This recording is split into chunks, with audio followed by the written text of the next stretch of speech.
Praise the Lord. ദൈവത്തിൻ്റെ അതിപരിശുദ്ധമായ നാമം വാഴ്ത്തപ്പെടുമാറാകട്ടെ. യെശയ്യാ പ്രവാചകന്റെ പുസ്തകം 9-ാം അധ്യായം അതിൻ്റെ 6-ാമത്തെ വാക്യം. നമുക്ക് ഒരു ശിശു ജനിച്ചിരിക്കുന്നു, നമുക്കൊരു മകൻ നൽകപ്പെട്ടിരിക്കുന്നു. ആധിപത്യം അവൻ്റെ തോളിലിരിക്കും. അവൻ അത്ഭുത മന്ത്രി, വീരനാം ദൈവം, നിത്യപിതാവ്, സമാധാന പ്രഭു എന്ന് പേർ വിളിക്കപ്പെടും. ദൈവത്തിന് പകരം പറയുവാൻ ദൈവം മാത്രമേ ഉള്ളൂ. ക്രിസ്തുവിന് തുല്യമായി ഒരു മനുഷ്യനും ഭൂമിയിലില്ല.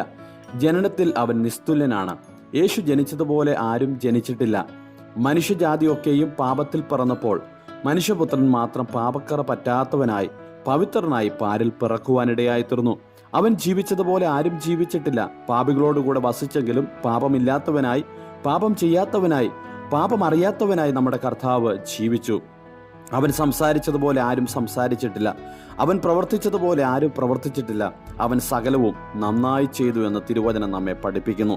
സകലർക്കും നന്മ ചെയ്തുകൊണ്ട് സകലരോടും സമാധാനം ആചരിച്ചു. ദീനക്കാരായിരിക്കുന്നവരെ, ദുഃഖിതരായിരിക്കുന്നവരെയും അവൻ ആശ്വസിപ്പിപ്പാനിടയായി തീർന്നു. കരയുന്നവരുടെ കണ്ണുനീർ തുടച്ചു. കുരുടന്മാർക്ക് കാഴ്ച നൽകി. വിശന്നവർക്ക് ആഹാരം നൽകി. അവശർക്കും അഭയം നൽകി.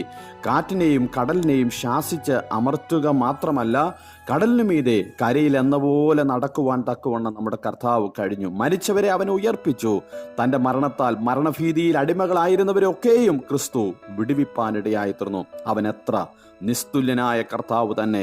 യേശു മരിച്ചതുപോലെ ആരും മരിച്ചിട്ടില്ല. അവൻ്റെ മരണം മാനവജാതിക്ക് വേണ്ടിയുള്ള പ്രായശ്ചിത്ത മരണമായിരുന്നു.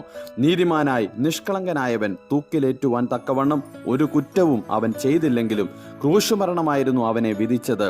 തൻ്റെ മരണത്താൽ അനേകർക്ക് വിടുതൽ നൽകിയതായി നമുക്ക് മനസ്സിലാക്കുകയും വിശ്വസിക്കുകയും അപ്രകാരം വിടുതൽ പ്രാപിക്കുകയും ചെയ്യുവാൻ കഴിയുന്നുണ്ട്.